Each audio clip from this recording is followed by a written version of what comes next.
Are you a business owner grinding through 70-hour weeks, missing your kids' games, and constantly putting out fires? This isn't what you signed up for when you started your business.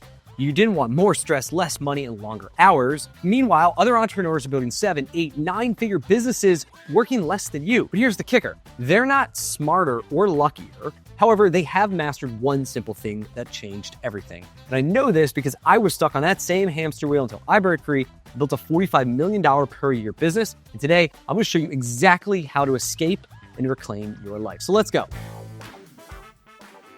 The problem is when you start a business, you do everything. Sales, operations, accounting, customer service. You wear every hat to keep payroll costs as low as possible, and you're good at it. You're really good at it. But this is where that hamster wheel starts to spin, because the more that comes at you, that faster the wheel spins. And before you know it, you're in full grind mode, working 60-hour weeks. But here's what's really happening. While you're busy answering customer emails at 9 p.m., handling a $200 service call at 2 p.m., or doing $10 an hour bookkeeping tasks, you're missing out on the high dollar per hour activities that actually grow your business. Landing big customers, high value referral partners, people who can double your revenue, finding and training new salespeople, building relationships with new acquisition targets. You are sacrificing tomorrow's millions for today's pennies. Now, here's the secret that 7 and 8-figure entrepreneurs have discovered. Your business is like a farm, and there is a season to harvest cash and there is a season to plant seeds in order to 10x your harvest next year. And if you're only in harvest mode and never plant new seeds, your crops will slowly die and you're gonna be working harder and harder just to survive. Let's go over how this works in real life. So say you launch a business and you do everything yourself. And within a few months, you've got this business up, and let's say you're doing about $10,000 per month in profit. Maybe you inch up a little bit to $12,000 or $13,000 a month, but for the most part, you're pretty steady and you hit a wall. You're at a capacity. You're at that hamster wheel. There's nothing more that you can personally do than move the business forward. And you need help. It's time to plant some seeds and make that first big hire. And you want to look to fill your weaknesses. Maybe you're great at sales and you're going to look to hire someone to take over operations. Before, you were juggling selling new customers, project management, and everything else that was required to run a business. The payroll of your new hire to take over your operations sets you back, let's say $6,000 to $8,000 a month. So you're going to take like a hit here on your monthly profit. It is going to take a few months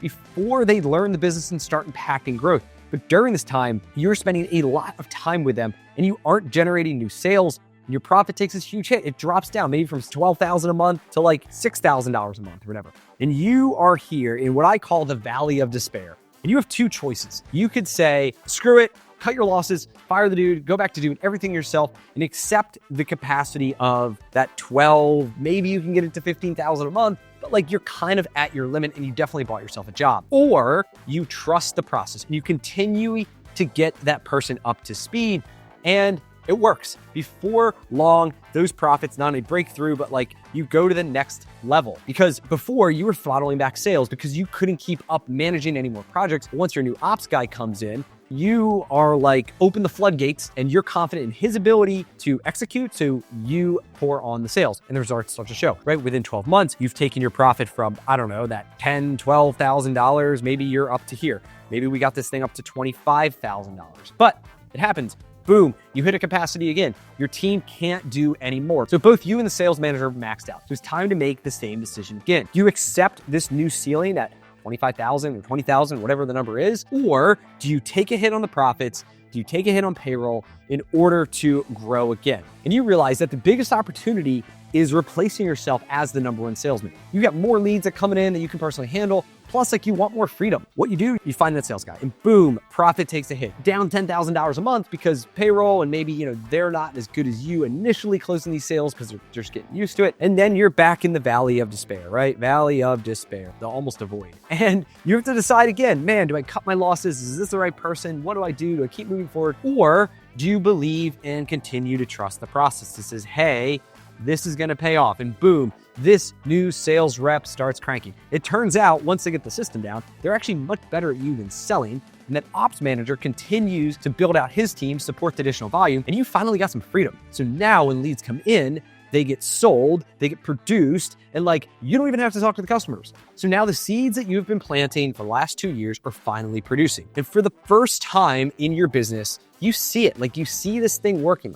something came in, got estimated, got sold, customers happy, got paid. Like, this is a huge light bulb moment for you. Profit climbs like a rocket ship. You take this thing from $25,000 to $50,000 a month, and you are cranking it. You've got 2 leaders in charge who are building relationships on their own teams. They're building their team, and everything is cranking until, boom, we hit another wall, 50K a month, whatever it is. You're maxed out, and you have to decide. There is a big acquisition that you can do, but your current team wouldn't be able to handle that initial amount of work, and you'd have to make a decision. So it's time to plant more seeds by hiring additional leaders. And at this point, like, you've done it successfully 2 times, you're probably pretty confident in your ability. So you go out, you buy another competitor, you take this thing, you make some investments, and boom, skyrockets growth. You grow the business from 50 to over $100,000 a month, whatever that looks like. And here's the key. Every time that you hire somebody to replace a role that you, as the owner, currently occupy, it is an investment in your company's growth. It is not an expense. Repeat it here. Hiring key roles that replace yourself are an investment in your business. They're not an expense. And my rule of thumb generally is that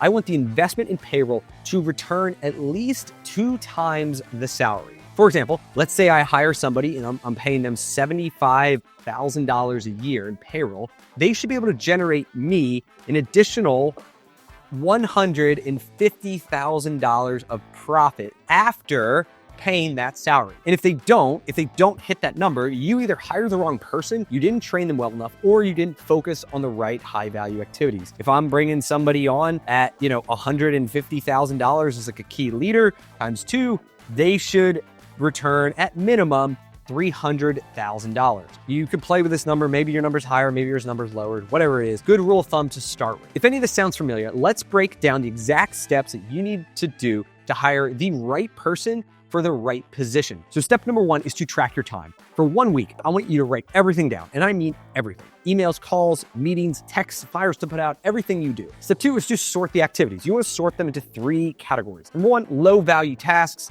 Number 2 is things that drain your energy. And number 3, things that give you energy. Low value tasks are anything that you can pay someone under $20 an hour to handle: bookkeeping, invoicing, research, scheduling, anything administrative side, that goes in that category. Tasks that drain your energy are things that you do that steal your desire to go to work in the morning. Maybe if you're great at driving sales, then like the operational side of the business could completely drain you. Maybe you're great at operations, then doing sales may be something that you're not looking forward to and you're not finally excited to do. And then finally, what gives you energy? So what are the things that you really enjoy? The things that you are excited, that you can't stop thinking about, that you wish you could spend more time on? And a big mistake that new owners make is hiring somebody who's just like them. It's easy to connect with people since like you're on the same wavelength. Both of you get energy and drain energy probably from the same activities. But that's like not what you need. You need to hire somebody who's the opposite of you. You need to hire someone who gains energy doing the things that drain you. Because whatever you do not like doing, I can guarantee you there is someone in the world who absolutely loves that and is much better at it than you. So you want to get very clear on those 3 things: low value, drain, and gives. Step 3 is to make the hires. The easiest place to start is those low value tasks. I'd recommend hiring some rock star from the Philippines or South America for $7 to $10 an hour USD. They should be able to take a ton of stuff off your plate that doesn't require anything that you like physically touch: email scheduling, follow-ups, basic bookkeeping, anything that can be systematized, followed, computer, keyboards, all you need. There you go. The harder hire is that $80,000 to $100,000 person who's actually going to move the business forward. Many people try to kind of cheap out here. They want to hire somebody for like 40, 50, 60,000, but then expect, 100,000 plus results. Now, unfortunately, the other person on the lower end there just doesn't have the ability or the experience yet. And instead of freeing you up, they create more problems. Now you have to spend as much time like micromanaging them and putting out their fires, and you might as well just like do it all yourself. When looking to hire, I try to prioritize behaviors over skills and experience. Find people who share with you same core values. They're driven, they're highly accountable, they're a team player, they do excellent work. Like whatever it is that you look for as a person is what you look for. Then I look at experience, I look at these other things, but like I want to know that they've got what it takes at their core. And then once on board, expect to invest a lot of time with this person. Document everything you do, create checklists, Loom videos, whatever it is. Temporarily, it will be more work. I get that, but there's just huge payoff in the end as you grow that business. Think about the value to spare. Think about like, I'm going to make this investment. I know it's going to take a hit. It's going to be frustrating for a while. However, once I break through, boom, I can double the size of my business almost with every jump. And I've successfully replaced myself 5 times. Number 1 as a store manager, where then I became the district manager overseeing multiple stores. Then I was a district manager and I replaced myself in that role, became the COO overseeing multiple districts. And then we added more districts. And then I became the CEO as I hired a COO to replace myself. And soon I'm going to replace myself as the CEO and become the president, board member involved in high strategic level decisions. I also hired a chief of staff to kind of help me coordinate between all the companies, projects, content, everything I got going on is another key role. This cycle is always the same. Short-term pain, system refinement, breakthrough, next level. Every time I replaced myself, it brought new challenges, specifically around cash flow. If you enjoyed this video and want to learn more, check out this other video that I made where I dive into my weekly, monthly, quarterly, and annual process of managing cash flow. And if you've got any questions, comments, drop them in below. I'll be there to answer them. Cheers.